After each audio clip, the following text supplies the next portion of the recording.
Welcome to our noontime webinar on Leveling Up Millennials, how coaching cultures create future-ready leaders. My name is Avi Sidhu, and I'm the post-secondary coordinator with CPHL Alberta. It's great to have you here today.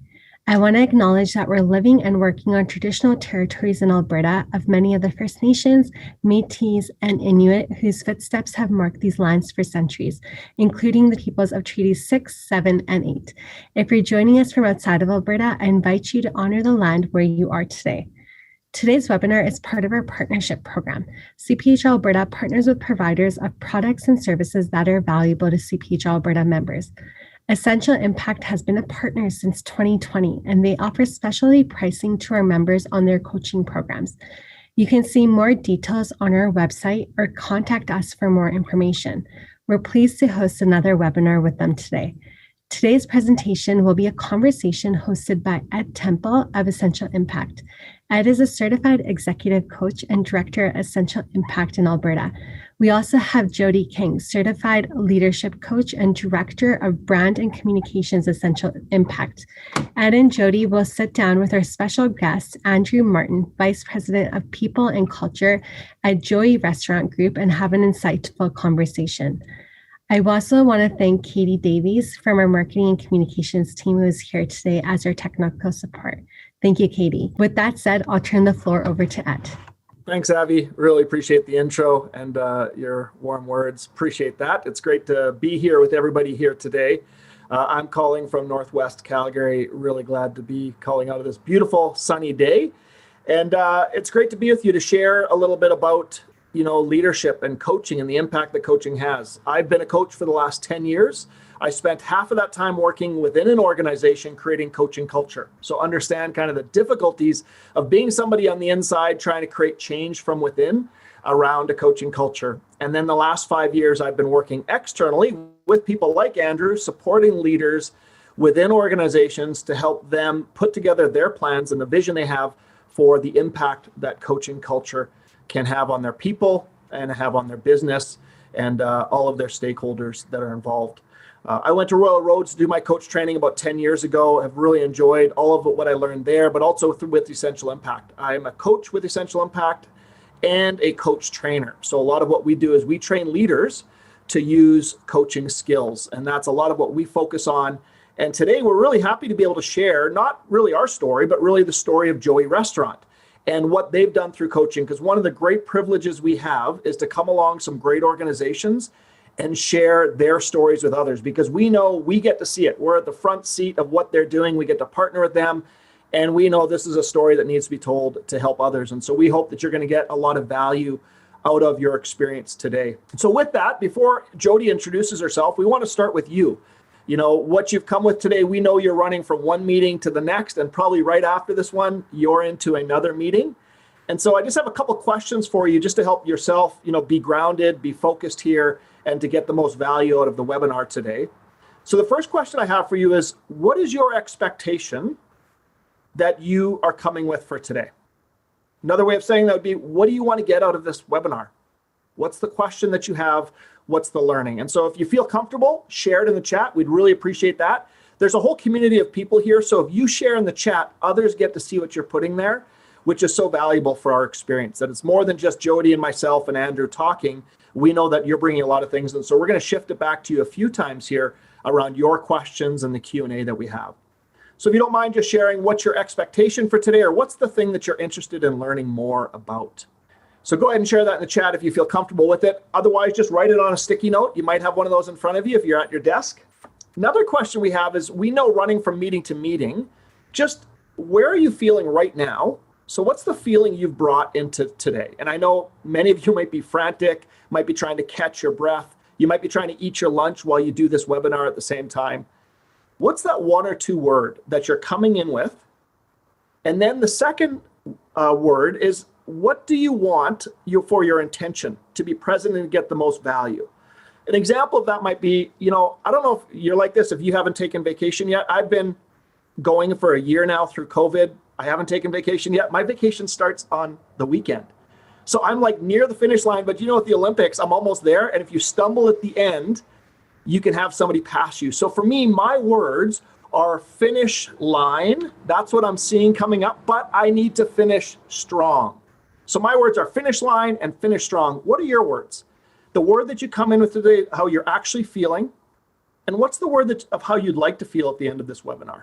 So if you could just give us a couple words, 2 and 2 or 1 and 1, that would be great, just to get a sense of where you're at, because we know that you're probably doing many things today, and we're really glad that you took this time to be here. And that's enough about me. Jody, would you mind introducing yourself? Well, hello. Thanks, Ed. I am thrilled to be here. You know, as a millennial and as someone who's benefited from working for organizations who have invested in future leaders through coaching, today's conversation is near and dear to my heart. I often get asked, how does coaching help in the development of future leaders? What is the correlation there? So I can speak for myself. For me, coaching has empowered me to show up as a leader who might not have all the answers, but who has the skills to ask better questions and the curiosity to listen for better answers. So that's how coaching has shown up for me in my leadership, but it's also shaped the teams that I've worked on. So coaching has really leveled the playing field.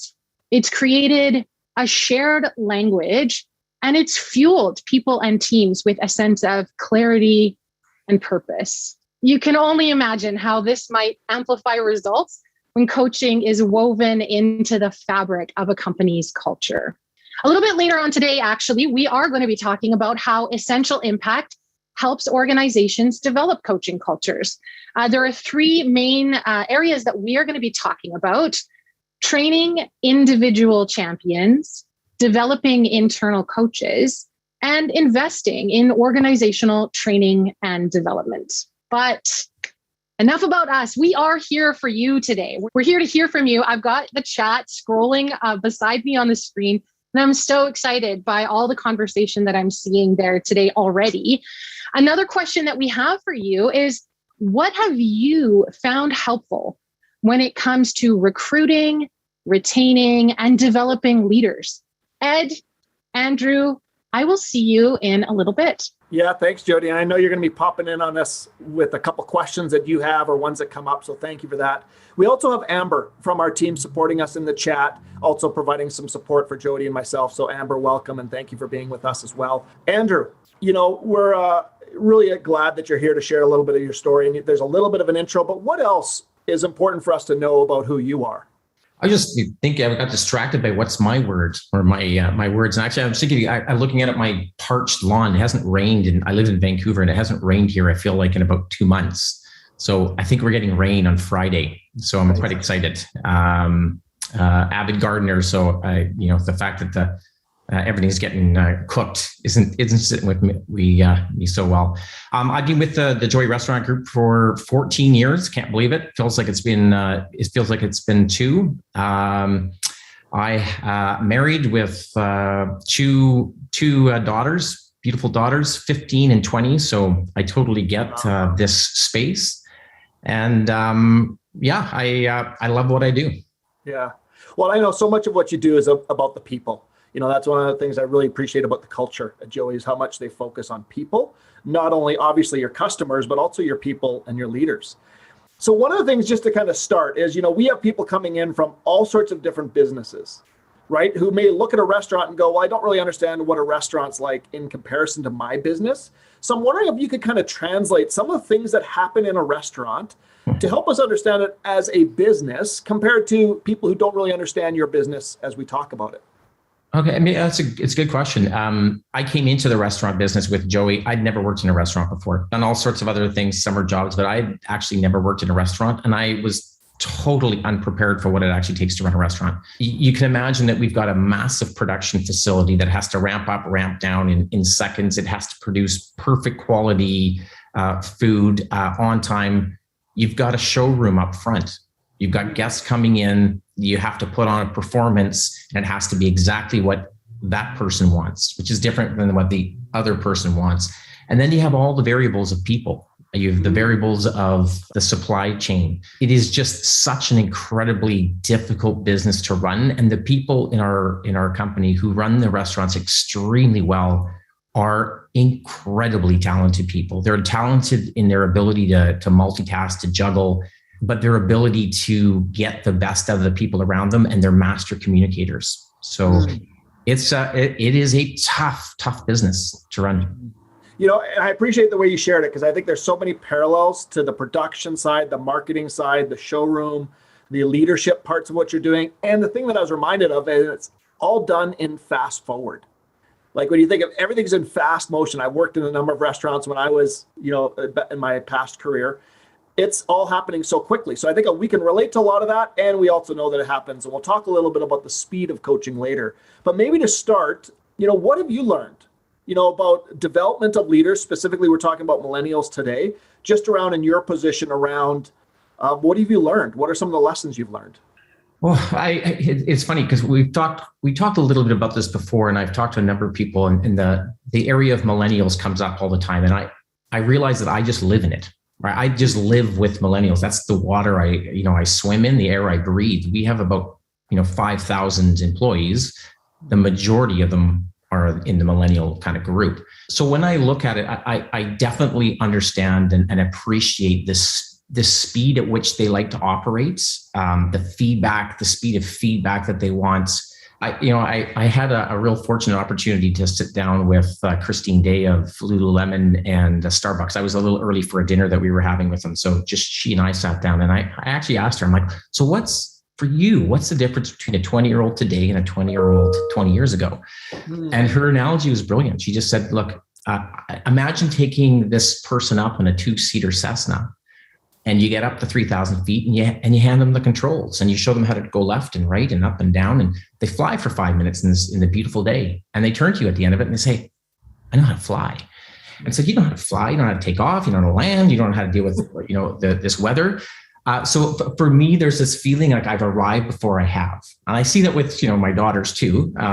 They definitely feel that they have a skill set and an experience well beyond what they actually have. And they may not appreciate it quite as much. So, yeah, that's a great analogy. I appreciate that. And, I'm thankful. I'm a Gen Xer, I confess. Jody's my millennial sidekick here. And we also know these terms don't necessarily always help, because at the end of the day, people are people. We recognize that. But just to be specific, when we talk about this, what we're meaning is, just to have a baseline around millennials, is we're talking about people born between 81 and 96. So they're now 25 to 40 years old, thereabouts. Many of them are coming into leadership positions, sometimes for the first time, or they've been in leadership now for a little while. They've been greatly impacted by the recession of 2007 to 2009. So that was somewhat of a defining moment for them. They also grew up tech savvy. So they grew up as digital natives. They had the technology in their hands from their early ages. Another defining thing is that many millennials delay having kids or are having less kids. And so when you think of that, I'm just wondering around, what are some unique things that you do to help engage that part of what is so large part of your talent is in that age bracket? What are some things that you've done that you found has been successful in engaging them and developing them? I think it's not that we do things differently with that group. It's that we do things, I think, that's really we've learned from that group, and we've grown and we've sort of evolved that to everybody. But when I look at this group really wants to feel part of something. They want to contribute. They want to make a difference. They want to be noticed for their efforts. They want to feel, sense that feedback and the recognition, and they want to feel progress and experience success. So what we really try and work with this group and others on is really making sure that we are clear on what their vision is for them and that they're clear. If they're not clear, if we're not clear, we don't know what we're working towards, and we don't know if we're going to end up in a place where they're actually feeling rewarded, appreciated, and excited about where they're going. So for us, it's a tremendous amount of effort actually and energy with that group, helping them move towards something and identify something that is inspiring for them, whether it's inside our organization or outside. And if it's outside the organization, that's totally great as well, right? We can help them get there. Yeah. What I appreciated what you said there is just how much attention you pay to them, of trying to help them with their vision and how they're doing it. And obviously, I imagine you're trying to help that find within the vision of Joey and their role within it. But I appreciate your focus on that. And I think that really lends itself to coaching. Like coaching does that. It's always about focusing on that person you're coaching and helping them be their best. And so maybe with that, you could tell us a little bit more of the story of what was the catalyst or maybe the problem you're trying to solve when you first started to bring in coaching to Joey. Yeah, I mean, when I joined the organization, there were 10 restaurants. We're now at 50 and growing very, very quickly. We just opened up another one in Houston, Texas, and about 2 months ago, one in Manhattan Beach in California. We're growing really quickly. What we also realized is that, I already talked about the nature of the business.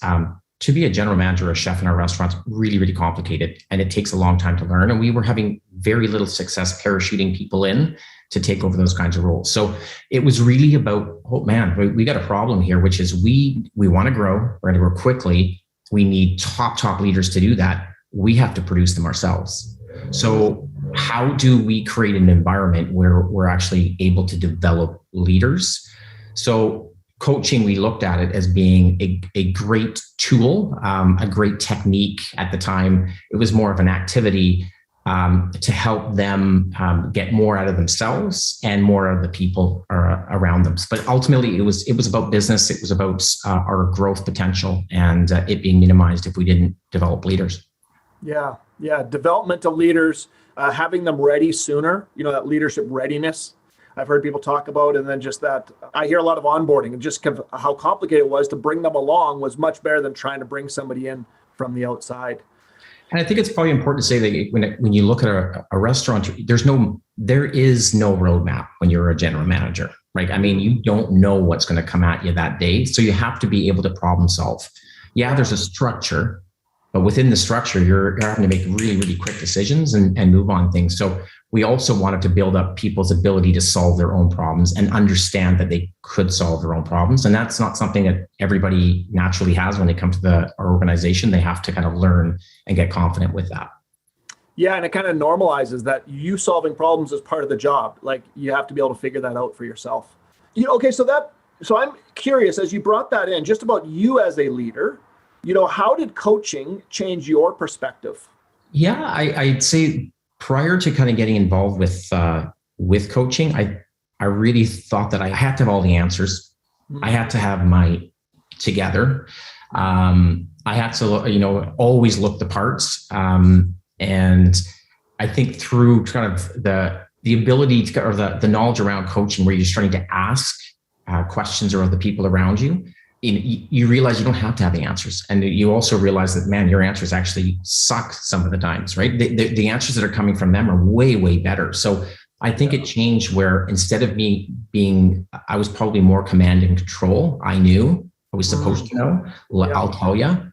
It turned it around a bit. Now it's like, no, let you tell me. I'm more the general direction, the cheerleader, but you tell me how we're going to solve these problems.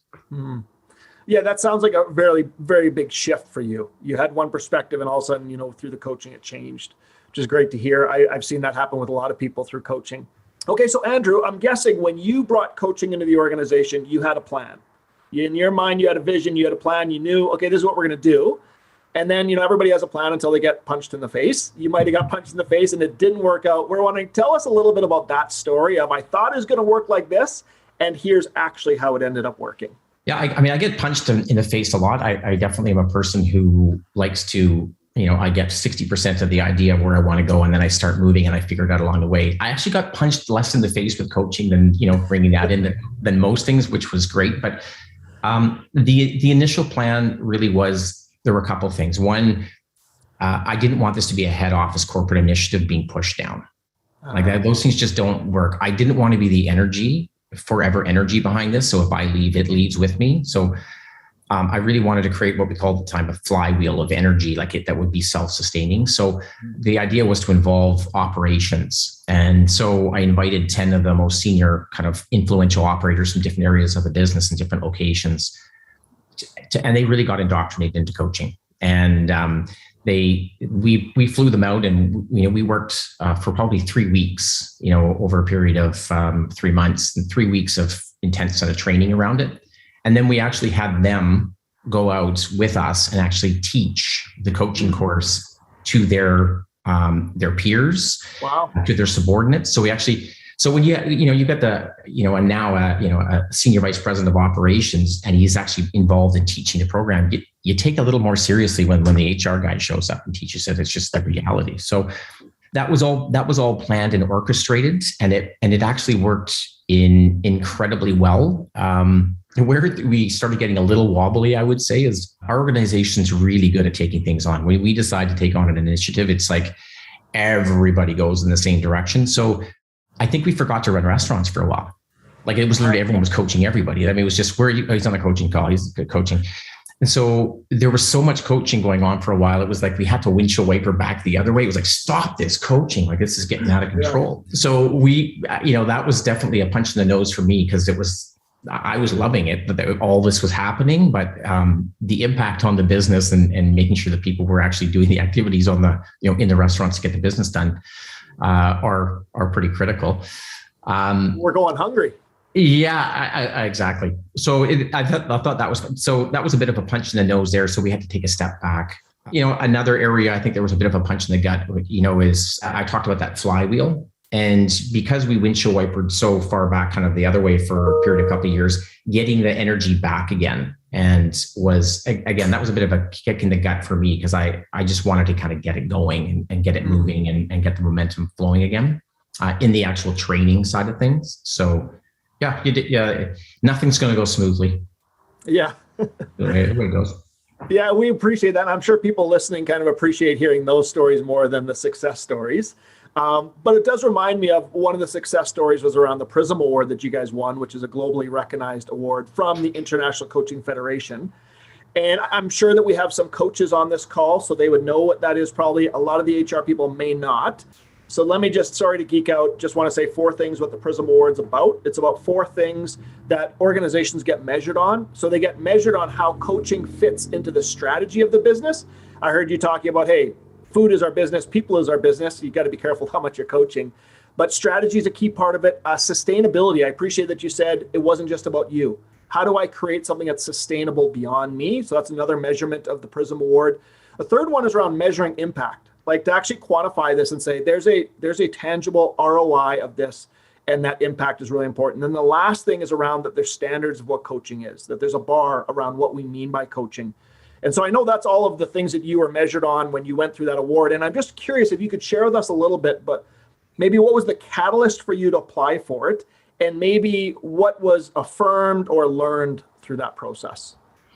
Yeah, I remember, I didn't know what the Prism Award was, though, to be honest with you. I had absolutely no idea. And Marge, who's a founder with Essential Impact and a very good friend of mine for years and decades, phoned me up and said, you know what, this award, and I think we should apply for it. I think that what you've done and what's been happening in your organization is worthy of being considered for this award. So yeah, it was, we walked through the process together, and it was interesting to start to take a look at, well, what are some of the measurables? Because we really didn't go into this with like, hey, let's come up with ROIs and evaluate, is it working, is it not? We knew that it was about communication and improving communication. So no matter what, it was gonna have a positive impact.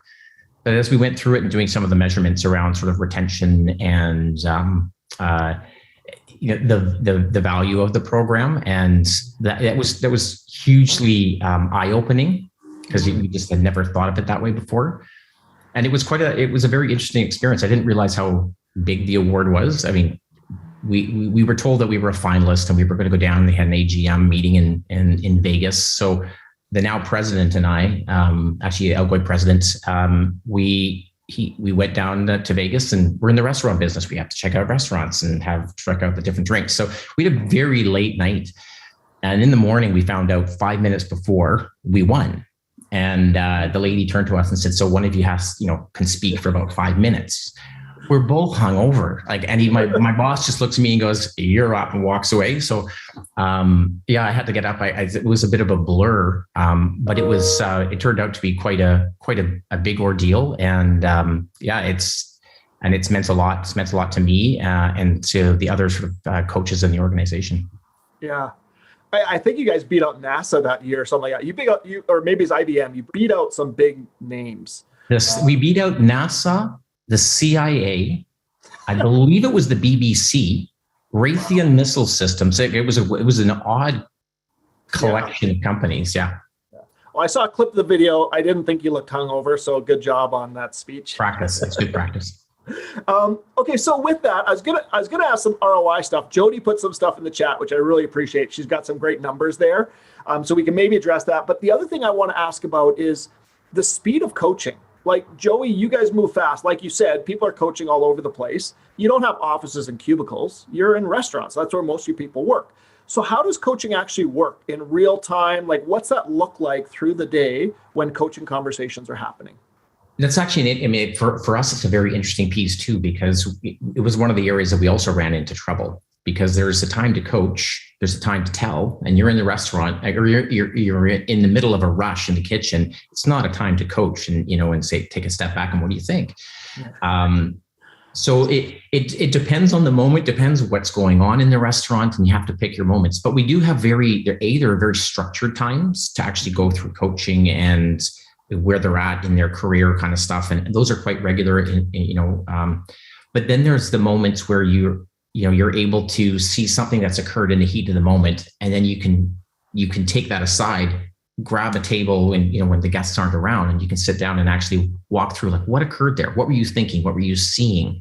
Rather than just telling them, hey, you know what, you didn't do, you should have done. It's like, what was going on for you that had you act the way you did or operate and behave the way you did? Yeah. And so they can start to work through, and it gives you a much different perspective as a leader too, because you're understanding, okay, what is that person seeing? Oh man, they're seeing it totally differently. Okay, yeah. So my direction there would have been completely useless to them because we're actually not, we're not thinking on the same wavelength here at all. Yeah. What I love about that practice is the reflective practice, that if somebody solves that problem, if they figure out what they're doing and can assess that, they realize what they missed, that's going to stick and that growth and development has happened, opposed to this was wrong, do it like this next time. That doesn't have the same kind of traction. It sounds like that's the space that you're creating for people to learn. Yeah, in fact, I take it back to the analogy that Christine gave around that, where you suddenly feel like you know it all, right? I know it all. Well, it's a very one-dimensional way of looking at a situation. And I find what coaching does through the questions that get asked is it makes it three-dimensional. I think going from one-dimensional to three-dimensional way of looking at different situations as a business leader, as a people leader, elevates your expertise and your impact hugely. Yeah. That's great. So going back to the ROI question, I'm thinking about people who are early on in this journey, and I appreciate that you shared that you didn't want it to be top down. You wanted there to be a grassroots kind of organic swell to this, which is part of what you did. But go back to the beginning and maybe bring us in behind the curtain. You got a CFO to get this passed. You got expenses that I want to invest in. They have some numbers there about how much money was invested and the return on that. At the beginning, when you're having to justify spending $1,000, $10,000, $100,000, whatever you're thinking of, how did you kind of help bring about that awareness and get that approval from the stakeholders who would have something to say about that? Yeah, and I'd love to pat myself on the back and say I did a masterful job, but I think the environment that we had at that time and still have enabled me to push sort of things like this through a little more easily. When we look at our owner, when you're running restaurants and you ever get short of people and short of leaders, you are in trouble. And so any restaurateur has experienced that. So what you never want to be is short of people. Like that's the kiss of death. So for us, anything that would potentially allow us the capacity to develop people, develop them more quickly, develop them more effectively, have better leaders, was just going to be allowed through. Let's give it a go. We're also quite a creative group of people, and we're willing to give lots of things a try. Let's give it a go. Let's try that, and that. Spaghetti on the wall. Which one works best? Let's go. So that's the kind of environment we're in. So we're a little bit less, hey, you got to propose and tie it exactly to what the results are going to be. Now, where it comes in is what happens, like what's observable, what's experienced as a result of all this training. Well, I look at it, I look at it today, and this is no different than in the past. Our executive team seeks coaching. Everybody seeks coaching in our organization. Wow. It is what we do. And the reason behind that is everybody sees and understands that you have to be coachable if you want to progress. You're not going to progress if you aren't coachable. And it's because you'll get stuck in your way of being, stuck in the way of thinking, and you won't adapt and grow. And we adapt and grow so quickly. So if you're not running with the herd with this, and you're stuck thinking, I know the right way, this is my path, you're just going to get left behind. So the ROI piece is very much less about the numbers and looking at the equation, but more about looking at the experience and the practice. Mm-hmm. Yeah. Well, and I remember I think this is from your Prism Award speech, you talked about at Joey, the culture became, it's uncool to not be coachable. I think that's how you phrased it, but I appreciate you sharing that around. Everybody wants to be coached. It became normal, kind of a normal way of operating together. I'll say that it's actually interesting because when I do a lot of psychological profiling. We've got a number of different tools that we use, but to see if the sort of cultural fit. And what we do experience is that people who are coming in from the outside of the organization taking these profiles tests, they're much more guarded. I get it. They're coming in from the outside, but they want to show an image of this is the way I am, and I'm perfect, right? So there's no chinks in the armor. Versus when you look at the people who do it internally, who have been with us for a few years, who are starting to think about leadership, it's totally different. It's like they're the words.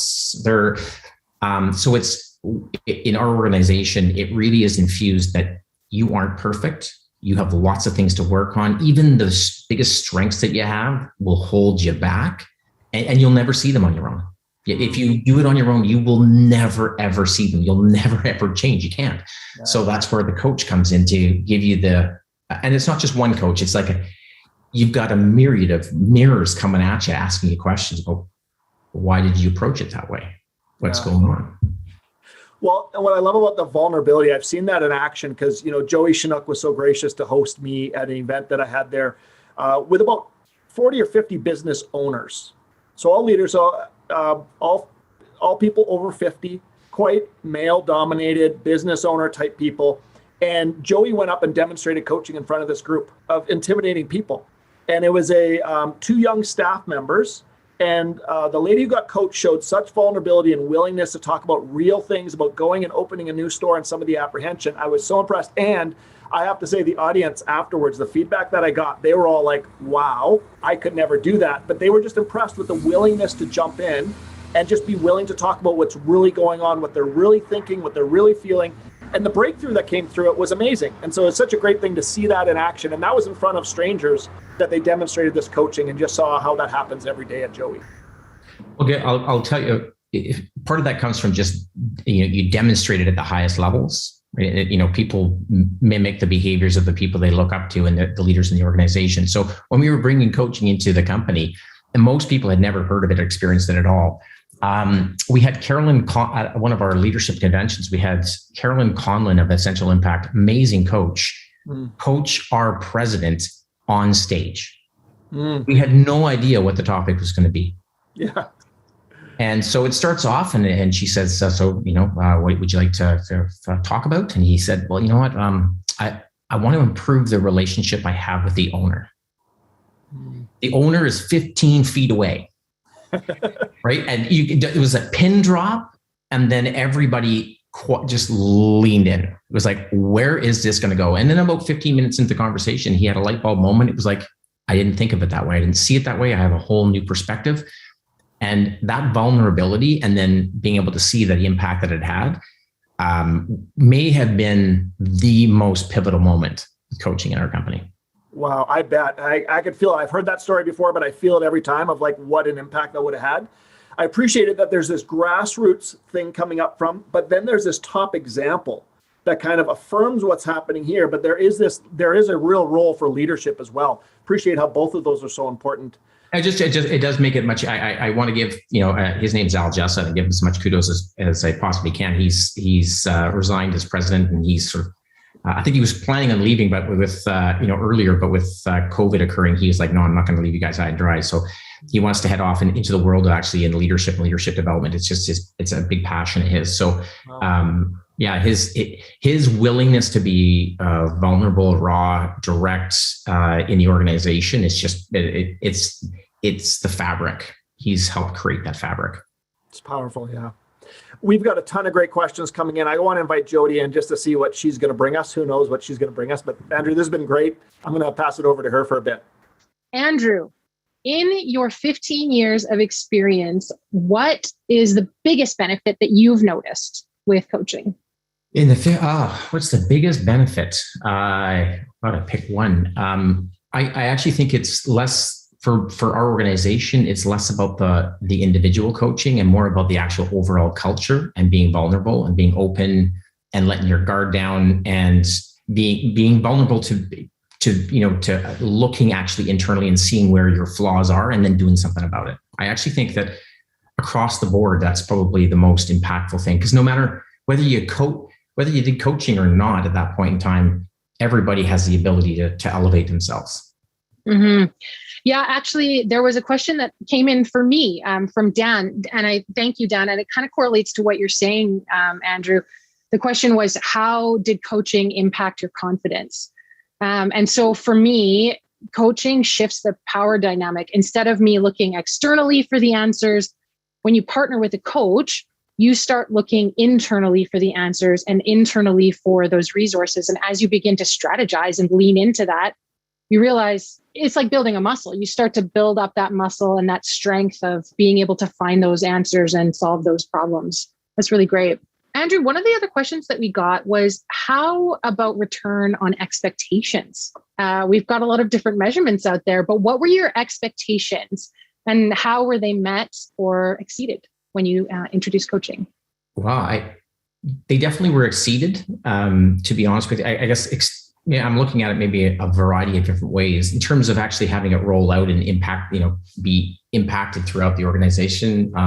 It exceeded my expectations. When I had coaches that were helping deliver the program, and they were interacting, and they're probably 50, 60 years of age, and they're interacting with our group, and they're 22, 25. And they're like, I've never come across a group that's so open, that they're so vulnerable. They're so willing to talk about things and get things on the table. And that was way more than I expected it to be. It did exceed my expectations how it went in. And then I would say that what exceeded my expectations was the impact on culture, just that vulnerability piece and the willingness to address issues and shortcomings and opportunities. Mm-hmm. Yeah, I'm hearing psychological safety and that vulnerability to ask questions and to learn and grow. Yeah, that's a good, well put. Mm-hmm. All right, next question here. Oh, we've got so many. I'm trying to just power through them. How did you use coaching and mentoring to reduce millennial attrition? Or do you have any tips around how coaching could be utilized to reduce attrition? We use in that aspect, where I talked about a little bit, is really having each person understand what drives them. What are they up to? What do they want to get at? And coaching is a great way of doing that. People often don't know. So it's part of an ongoing conversation. But if every day a person comes to work and they're inspired by their life, where they're going, they have a clear vision of where they're going, what they're taking on, and it feels possible, they're going to stick around. If they come to work and they have no vision, they have no plan, they don't know how to get wherever, they don't even know where the heck they're going, they're going to become disenchanted pretty quickly. And I would say that the millennial group becomes disenchanted faster. There's less space to be in that sort of discontent. Mm-hmm. Yeah. One question that came in, and I think it might fit nicely here, is somebody was asking what tips you might have for navigating the generation gap, specifically in upper management. So this individual is saying in their organization, there are no millennials in management. So how do you make that shift? How do you get that influence in higher levels of leadership? So there are no millennials getting into leadership? Yeah, that's what I'm hearing. Yeah. Well, that's a problem. They're going to die off pretty quickly. And what's going to happen? The succession planning is not working so well there. I can't, it's difficult because I can't speak for other organizations. I can only speak for our own. And we really have elevated people from, I would say more junior people, and we've just continued to elevate them. And I look at our executive team now, and really, there's two of us that didn't grow up within the organization, two of us. And there's a lot of them that are on the executive team that are younger than me. So we continue to put people into opportunities where they can explore, learn, grow, stumble, lots of coaching. You don't expect people to be perfect all the time. They're going to make mistakes, but those mistakes are going to enable them to lead the company going forward. So again, I would look at our Al on the outgoing president and our new president, who started as one of the most junior people in the organization, probably I think about 23 years ago. And they really are very, very strategic about looking at, here are the individuals. I'm going to start working with these junior people to bring them up and give them space, hold them accountable. And I would say coaching constantly, having coaching conversations set up, but also coaching in the moment, never letting an opportunity pass to provide feedback and coaching and direction. Mm-hmm. I think this next question is actually for Ed and Andrew. I think the audience would like to hear from both of you, especially given the breadth of your combined experience. What mistakes can be avoided during leadership, like as the leadership brings in coaching and shifts from hands-on directive to more of a coach approach? What mistakes can our audience hopefully avoid, if any? So maybe Andrew, maybe I can start more general and then maybe you can get more specific. Sure, sounds good. So, because that's a really good question around what typically happens as we partner with organizations. So here's my bias about it. There are no mistakes. There are only learning. So it's not about, so the whole idea is you start in one place thinking one thing. It will never end up like that. Never. It never has. I've yet to walk with an organization and have it. But the whole idea is that's the whole process, is you get coached through it to learn and develop and kind of recalibrate your expectations. Because if you're not open, if you're not nimble to the possibilities, you'll miss out on really key learning that in the end, it works out much better than what you imagined at the outset. And that's why I think that openness, and that's what we really focus on, is a coach approach to that. We don't come in with, here's how you do it and here's the template. We come in with asking questions. We're going to coach the leaders within the organization along to be able to figure those things out. So that's how I kind of maybe started. Andrew, what would you add? Yeah, I think I probably touched on it a little bit already. I definitely having one person try and drive it and be the energy behind everything, I think is just a recipe for disaster. You're just going to get burnt out. And so if there's not, you've got to make sure that there's a groundswell and there's enough interest in this, and do the work to kind of enroll enough people to make this happen. Senior involvement and having them enrolled in it as well. I think it's absolutely critical because, as things get difficult and money needs to be spent in different places and energy, if you haven't got that support and buy-in and enrollment, it'll get off, it'll be chopped very quickly and you move off into something else. So I think it's really, for me, it's the enrollment. It's starting, and it's about the vision and making sure that people are clear about what the vision is, what the outcomes are, why we're doing this, why it's important to them. We were able to really drive it through because people understood, if I become a better coach, I can coach more people, they'll do better, and then I'll get promoted, because our organization's about, you get promoted if you are able to actually produce other leaders. So making sure that what you're coming up with coaching is actually tied into the business objectives. Mm-hmm. At one point, Andrew, you talked about coaching, slowing down the business side of production for you. What have you done since then to kind of maintain that balance between, yes, we have a coaching culture and we have a restaurant to run?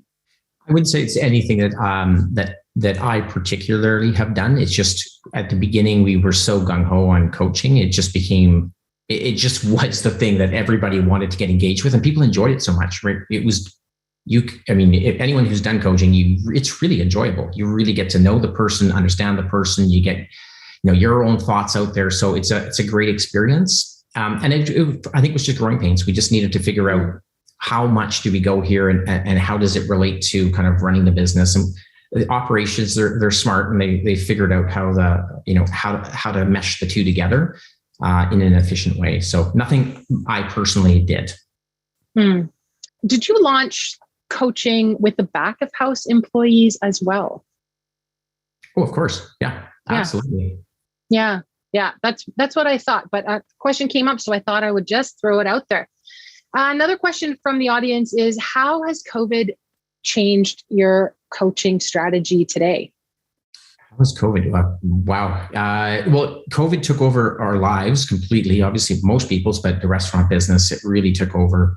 I would say that the skills of coaching and the skills of really good listening played a huge part in us being able to look after our people through, through this pandemic, because everyone's dealing with different things, different pressures, different stresses. So that ability to sit down and actually ask good questions, listen, really understand what's going on, hear the person and help them work through their issues as opposed to be directing all the time. I would say as a practice, it was probably as strong as ever in terms of actually delivering training and to new people and infusing kind of that education. Yeah, I came to a grinding halt, and we have to get back to kind of bringing that back, the structures back. Mm-hmm. Yeah, there was a survivalism that kind of kicked in, I think, for a lot of organizations across the board, for sure. Andrew, you mentioned that there was a time for coaching and a time for telling. Can you share a little bit about what those differences are and when a coach approach is required and when being more directive is better? I guess when the analogy I would use there is when you're in the kitchen and you're 10 minutes behind, God forbid, you're 10 minutes behind where you're supposed to be, and you're just flying through things. If you're the person running that shift and you see something's going wrong, you're not going to take the time and say, hey, let's sit down and have a conversation about this. That the bills are now going to become 20 minutes and 30 minutes. So it really is in that moment of time, it's do it this way, this needs to be done this way. Then there's a time to take that away and go, hey, why were you doing it that way? Like, what was occurring for you? We've done the training around this. Was there a reason that, and you can start getting into more of the whys behind things. So I guess that would be an example of maybe a telling versus sort of more of a coaching conversation. Now there's something in between that obviously, if you have the time, you can take that quick moment and treat a question maybe that you have or situation and use it as a coaching moment as opposed to a telling moment. But there is a gradient. And I think that's something that, as an experienced coach, really begins to understand it when you're operating a business.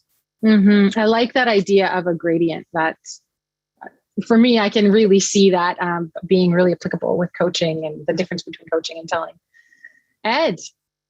Yeah, so I have a couple more questions, Andrew. So one just came in. Kennedy asked, about the structure of coaching. And I'm curious, what does coaching look like in fast movement of those conversations and day to day? Because somebody asked earlier, well, how do you afford coaching for everybody? Most of what's happening at Joey's is not external coaches. It's people within the organization who understand coaching and are doing that. Can you help us understand what that looks like in the day to day? Yeah, maybe there's a lot in that sort of that questions there. One, we definitely wanted to develop our own internal capacity to develop coaches. So we're a little bit behind the times now, but at one point in time, we actually certified a number of people to actually deliver training internally to our people on how to become a coach. So in terms of cost effectiveness, we were able to get a lot of people ongoingly trained and up to speed so that they could actually be coaches. So we had a lot of internal coaches. And then we set up structures where we had operations coaching, head office and head office coaching operations. That's when things started going a little bit sideways. Everyone's coaching everybody, but we had set up these structures. So we had a lot of people in the organization that were trained in coaching. And then for certain individuals, maybe it was a very senior person that was dealing with something, or a junior person that was really struggling with somebody, we would actually bring in a professional coach to support them with a particular challenge that they were trying to overcome. Yeah. And maybe people aren't clear, and I maybe made the assumption is, our partnership was really to develop the internal capacity for coaching of leaders. You started to use coaching skills because of our partnership and how we help train them. We don't do a lot of coaching within Joey, but occasionally those senior leaders, there might be an external resource provided, but it's much more about in the organization and the skills being used by leaders. So next question is just what's next? When you kind of envision the next 3 years, and I do want to kind of ask about COVID and what happened there, but maybe start with what's next for coaching do you envision? Again, coaching, the culture still very strong with coaching, the coach approach, asking lots of questions, giving lots of space for people to figure out their own sort of solutions. That's all very strong, but we do need to get back to reinvigorate sort of our education wheel. Because I think the further you get away from kind of pure what coaching is and the education around that, it just starts to slip a little bit, and that gradient sort of you lose it actually a little bit. So we have to do a lot of work to get back to actually educating, especially our new leaders coming up, about what true coaching really is, and give them the skills to be able to do that. Yeah, right on. Well, and I love what you did there too, was around you developed that internal capacity, that there was a flywheel of it happening within the organization. And I hear coming back to it's important, but that was one of those great things that happened for you guys to own that completely. With that, I'm curious as to, COVID's been devastating for so many. The restaurant industry, we're all aware of just how hard it must have been and is still. I'm wondering, was there anything about coaching that kind of helped prove some value to respond and kind of survive and thrive through COVID? I do believe that our people were, I look at our operators and they're just such good listeners. They're able to really sit down and create a really strong rapport with their people and work with them to find solutions. Like we obviously had people who were scared to come back to work. Maybe they were worried about COVID. They got people at home that what's the solution? Rather than telling them, okay, this is the solution for you. It's like, let's work it through. Like the solutions are endless. Let's work it through. Nice. So, and you're going to come up with a solution as opposed to me telling you exactly what the solution is going to be. So I would say that it just the sophistication of those kinds of conversations and not feeling that you have to come up with a solution for them all the time.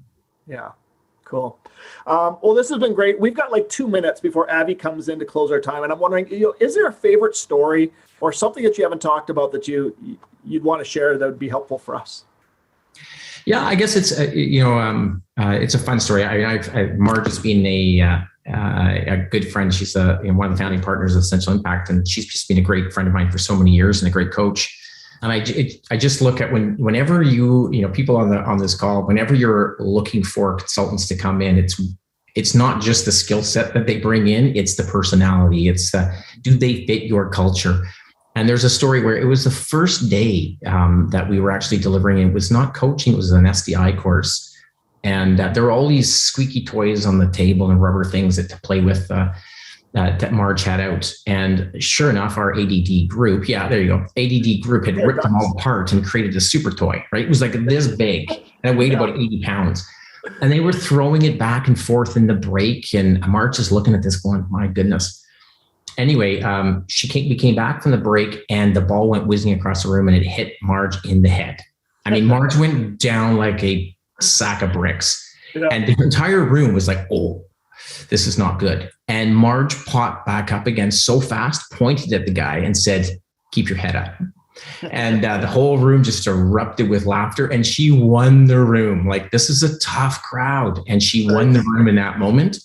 It's great. For me, that's always my favorite story of kind of Essential Impact and dealing with Marge and how she came into the company. Love that story. Thanks for sharing it.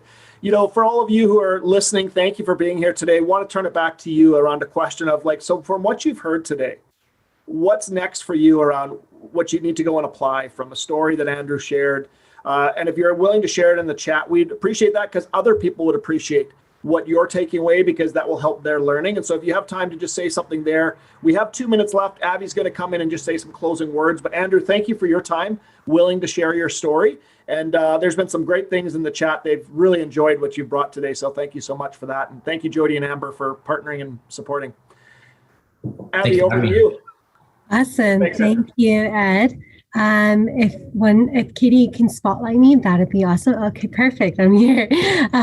Again, thank you, Ed, Jody, and Andrew, in engaging in meaningful and thoughtful and engaging conversation on leveling up millennials, how coaching culture creates future-ready leaders.